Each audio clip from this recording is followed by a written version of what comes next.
bronquite, rinite, sinusite, resfriado, gripe. Hoje vamos falar sobre essas doenças que não deixam ninguém respirar aliviado. Então não saia daí que a gente volta já.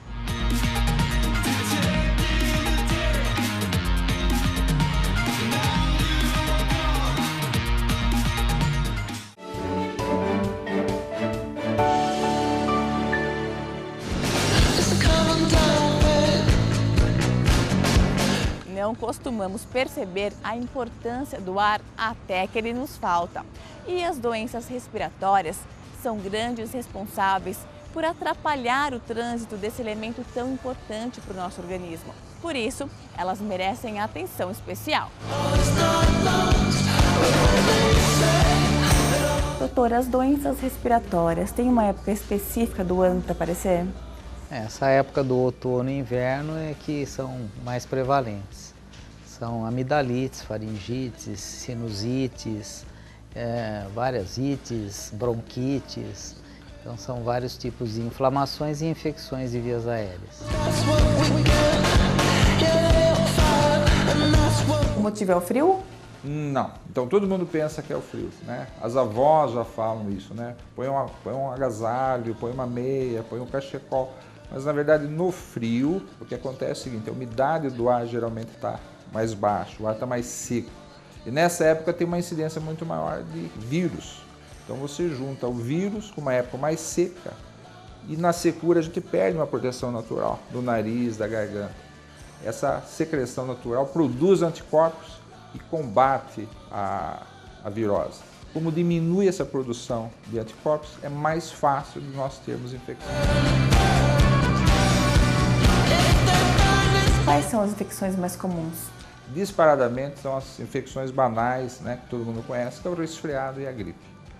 70% das infecções de vias aéreas são virais, ou gripe ou resfriado.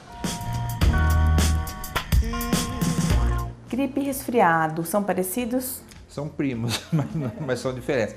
O vírus da gripe ele é muito mais agressivo do que o vírus do resfriado, mas são vírus diferentes, igual rubéola e sarampo, né? Os dois dão vermelhão no corpo, mas são vírus diferentes. Então o vírus do resfriado é muito mais fraco, mais tênue, os sintomas são mais sutis, normalmente não precisa ser afastado do trabalho, você tomando um antitérmico, lavando bem o nariz, fazendo um pouquinho de repouso, some. 2, 3 dias some. O da gripe é mais intenso, bem mais intenso. E a importância da gripe é você ter as complicações dela, né? Ela pode se encerrar como gripe e encerrar o assunto aí, ela pode evoluir para as complicações. Sinusite, amidalite, otite e a principal delas que é a pneumonia. E a rinite, o que é? Rinite é uma inflamação. Rino é nariz, então inflamação na mucosa do nariz. Tem vários tipos de rinite, um deles é a rinite alérgica, que é a mais frequente, e que tem uma hereditariedade, assim como a asma brônquica, que já é um problema de vias aéreas inferiores, mas tem uma hereditariedade. É um processo inflamatório que pode ter uma intensidade maior ou menor, e as rinites mais intensas predispõem mais a sinusites e outras alterações inflamatórias e infecciosas das vias aéreas. Hoje, a gente faz uma diferenciação do que fazia antigamente. Antigamente se falava, eu tenho sinusite ou eu tenho rinite? Hoje a gente fala o seguinte, você tem uma rinocinusite. Você sempre tem as duas coisas. Você tem a participação do nariz e a participação dos seios da face. Então, é uma rinocinusite que a gente fala hoje. Não mais assim, rinite ou sinusite. Ana Lúcia, você tem um problema sério de rinite, né? Sim, já faz muitos anos, assim, desde que eu era criança. Ele já mudou de várias formas, ela já se manifestou pior, melhor, de formas diferentes, mas ela sempre me acompanhou. E o que ataca a sua rinite? Tudo, cheiro, pó, algum produto que entre em contato comigo, assim, um creme, um shampoo, um sabonete, às vezes um tecido diferente. Acho que no geral, assim, quase tudo. Acho que só Só água, que não... E as coisas que eu estou acostumada, assim, porque eu não posso mudar muito minha rotina. Eu tenho que chegar, dar uma tirada de pó da casa, eu tenho que passar um pano no chão, tenho que dar uma escovada no cachorro, eu preciso passar um desinfetante na casa. E não é qualquer desinfetante. Não, não é qualquer desinfetante. Eu já tenho as marcas, os cheiros, eu já tenho tudo certinho, eu não posso mudar nada. Perfume, desodorante, creme, sabonete, tudo eu tenho que testar. Eu faço um teste, eu vou na loja, testo. Se for perfume eu passo um pouquinho, no dia seguinte eu volto para... Se não me deu alergia eu volto e compro, senão eu já não chego nem perto mais. Entrar numa loja de perfume para mim é assim, um terror, porque eu saio de lá e não consigo respirar. Como é que você fica numa crise? Olha, a primeira coisa que me dá, assim, eu fico totalmente com o nariz entupido, assim, com aquela sensação que parece que o ar não está entrando, então acaba dando aquela sensação meio de tontura e depois começa a coçar muito o nariz, começa a coçar o olho, aí começa a escorrer muito o nariz e aí você acaba enxugando muitas vezes o nariz, já começa a arder. Eu tenho que tomar alguma coisa porque eu não consigo sair dessa crise sozinha. Nem que eu me afaste do que estiver me causando esse problema, eu não consigo sair da crise. Você sente o tempo inteiro o nariz entupido. Você vai almoçar, você não sente o cheiro da comida. O grande prazer da comida começa pelo cheiro, né? Você vai fazer um esporte e não consegue respirar direito. Você vai deitar na cama para dormir, o nariz entupido. É muito desagradável. A cura é clínica, né? O indivíduo alérgico com estigma genético, ele não deixa de ser alérgico. Então ele tem a cura clínica, principalmente com vacinas específicas para os casos mais intensos. E são feitos testes cutâneos no antebraço para se descobrir as causas da alergia. E com vacinas fabricadas especificamente para cada paciente, a gente tem um resultado bom. 1 ano e 2 meses de tratamento em média, são aplicações subcutâneas. E essas vacinas, elas contêm os alergenos que a pessoa tem sensibilidade. Por exemplo, poeira, ácaros, fungos, o que a pessoa tem vai incluído na vacina e estimula a formação de anticorpos. Então é defesa própria do organismo. Ele deixando de ter sintomas é como se ele estivesse curado. Porém ele não tem a cura é clínica, ele não deixa de ser alérgico. Vamos dizer que o indivíduo forme num tratamento de vacinas de 1 ano e 2 meses, ele forme, hipoteticamente, 3 milhões de anticorpos contra um determinado ácaro. Se ele tem 3 milhões de anticorpos, ele vai para uma casa de praia e entra numa limpeza da casa e aquele monte de mofo, ele pode ter crise. Porque ele vai ficar exposto, por exemplo, a 4 milhões de ácaros. Então, os 3 milhões de anticorpos que ele tem são insuficientes para inativar essa invasão que ele sofreu naquele momento.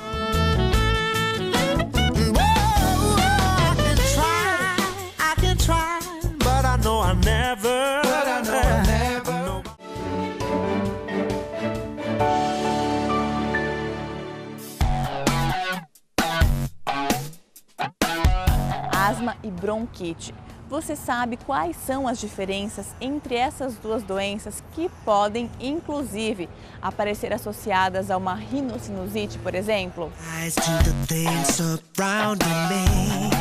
Asma brônquica ou bronquite asmática são sinônimos.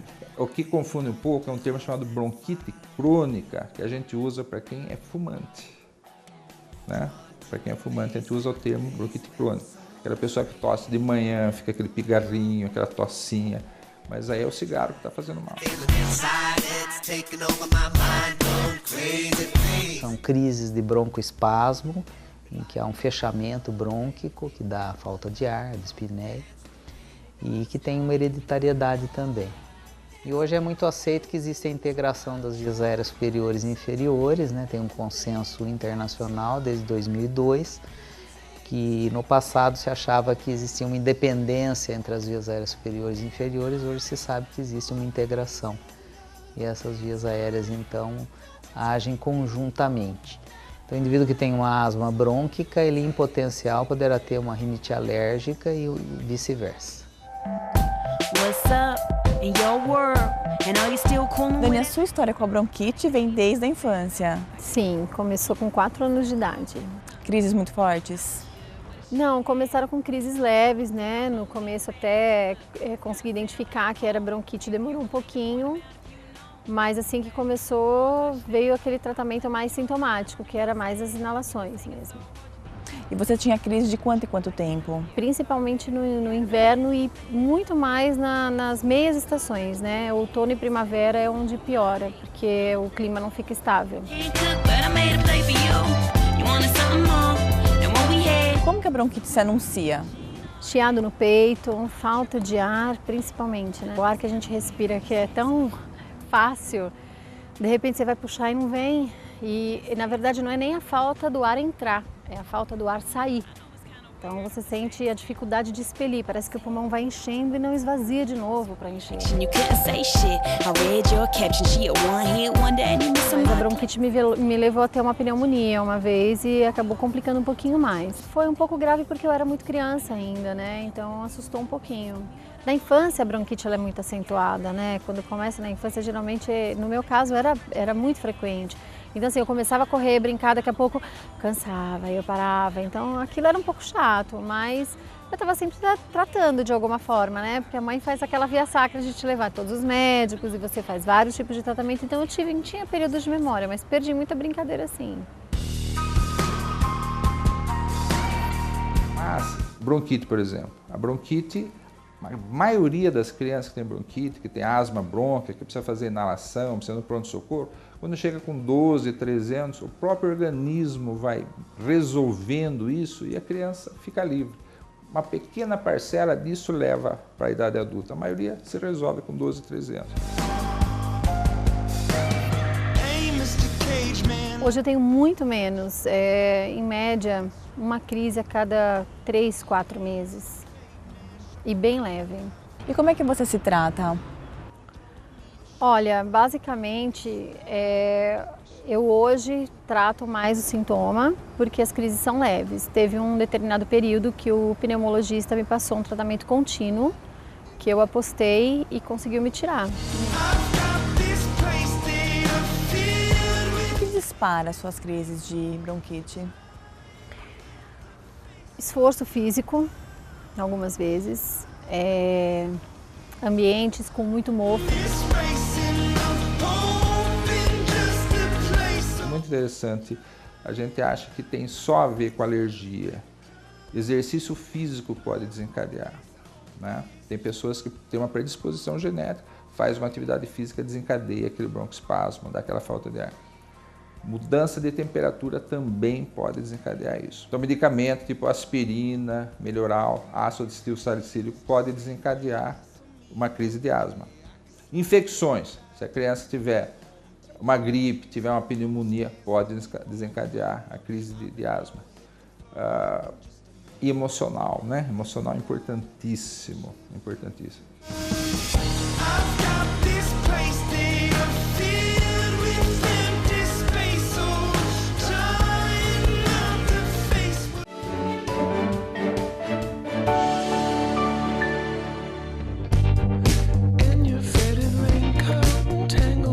Para o sufoco dos pais, quem costuma sofrer muito com as doenças respiratórias é a criançada. Por que certas crianças têm tanto problema respiratório assim? As crianças que mais têm problemas são aquelas portadoras de alergias respiratórias mesmo, né? E hipertrofia adenoidiana. Outras causas são mais raras, né?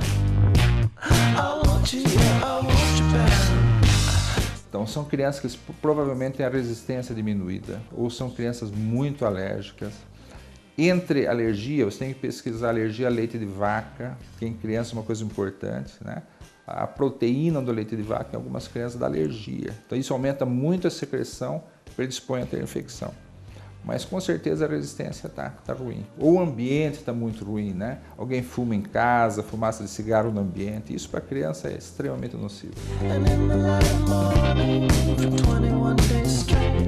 E essas doenças respiratórias podem ter complicações sérias? Sim, você poderá ter complicações pulmonares, né? Evolução para problemas crônicos, para enfisemas e outras doenças pulmonares mais severas também. Tânia, as suas duas filhas têm problema respiratório? Sim, as duas. A Ana Júlia e a Maria Luísa, as duas começaram na mesma época, assim, idades iguais. O que elas têm? A Ana Júlia e a Maria Luísa, as duas desenvolveram bronquiolite. A Ana Júlia com 9 meses e a Maria Luísa com 8 meses. E depois, com o passar do tempo, a Ana Júlia foi considerada bebê chiador e depois passou para bronquite mesmo. E quais são os principais sintomas que elas têm? Então, começa sempre, parece que é uma gripezinha normal, um resfriadinho, coriza, uma tossezinha seca. Só que com o passar dos dias, essa tosse vai piorando, você percebe que começa a ter um acúmulo de catarro e a tosse vai se intensificando, à noite elas já não respiram mais e aí você percebe um cansaço extremo. Quando você percebe o cansaço extremo, é correr para o hospital, que aí o quadro já está gravado e a respiração já está pior e a oxigenação pior ainda. Elas ficam sem fome, sem sono, abatidas? Isso, o sono o período do sono é terrível, porque elas podem até estar respirando um pouquinho bem, mas a hora que você põe deitada no berço, a respiração começa a ficar ofegante, falta o ar, a tosse aumenta muito e aí não tem o que fazer a não ser inalação e remédio que alivia um pouco o sintoma. O que causa essas crises nelas? Então, aí, dependendo de criança para criança, tem vários fatores, né, que podem desencadear a crise. A Ana Júlia, a gente percebia que era mudança brusca de temperatura. Então, se um dia estava um pouco mais quente, no outro dia esfriava muito, ela começava a chiar. E a Maria Luísa, a gente está percebendo que é fumaça. Fumaça até de cigarro, de queimada. A gente percebeu que é um fator que irrita muito e acaba causando a tosse. E você tem uma farmacia em casa, né? Tenho vários tipos de remédio que a gente acaba usando, broncodilatador, corticoide, inalação com soro, limpeza nasal, tudo que pode aliviar um pouco o sintoma e dar um alívio para a criança poder dormir também, né? Da Maria Luísa, a última crise que ela teve foi em março, agora ela começou de novo com a coriza, começou com a tossinha, mas como a gente já estava com a medicação, eu percebi que eu consegui controlar melhor, não ficou mal a ponto de ter que parar no hospital e ficar internada como a primeira vez. A Ana Júlia melhorou bastante, assim, com o passar do tempo e a idade também, ela melhorou. A primeira internação foi um choque para você? Nossa, a gente não esperava, imagina. Eu fui com a Ana Júlia, né, era marinheira de primeira viagem, fui com ela no hospital achando que ia fazer uma inalaçãozinha, como faziam comigo quando eu era pequena. E a médica me fala que ela estava com oxigenação baixíssima, que ia ter que ficar internada dentro da tenda que eles falam, né, de oxigênio, porque senão ela podia correr risco de faltar oxigenação no cérebro. Eu saí de lá muito preocupada. E aí ela ficou 3 dias internada, melhorou, mas assim, toda semana voltava. Mas agora ela tá melhorzinha, tá aguentando mais. Com o passar do tempo, ela melhorou bastante. O organismo dela ficou mais forte, ela consegue segurar as crises com mais facilidade. Não tenho que sair correndo com ela para o hospital toda vez que ela começa a tossir. Eu já consigo controlar melhor aqui, ligando para a pediatra dela, ela me passa orientação, eu consigo segurar a crise dela em casa. Em geral, quem tem problemas respiratórios e cuida, consegue manter a qualidade de vida? Com certeza. com certeza. Hoje está aumentando muito as doenças respiratórias no mundo todo. De modo geral, as doenças cardíacas estão diminuindo por conta da melhora da cardiologia, da parte preventiva, cuidado com o colesterol. Mas as doenças respiratórias, por conta da poluição principalmente, está aumentando no mundo inteiro. E isso deve-se muito aos cuidados que a pessoa tem que ter, né? Você tem que procurar viver num ambiente limpo, longe da poluição, né? Não usar cigarro. Cigarro é péssimo para a via respiratória. E tem coisas que são genéticas, é da estrutura da pessoa, aí não tem muito como evitar, né? Mas a alergia também é controlável? Controlável, totalmente controlável. Então a pessoa tem ideia, a alergia não tem cura, não vou tratar porque não vai curar. Não, não é assim. Hoje é muito fácil tratar isso, muito fácil. E por hoje é só. Eu espero o seu contato pelo Facebook ou pelo nosso site. Até a semana que vem.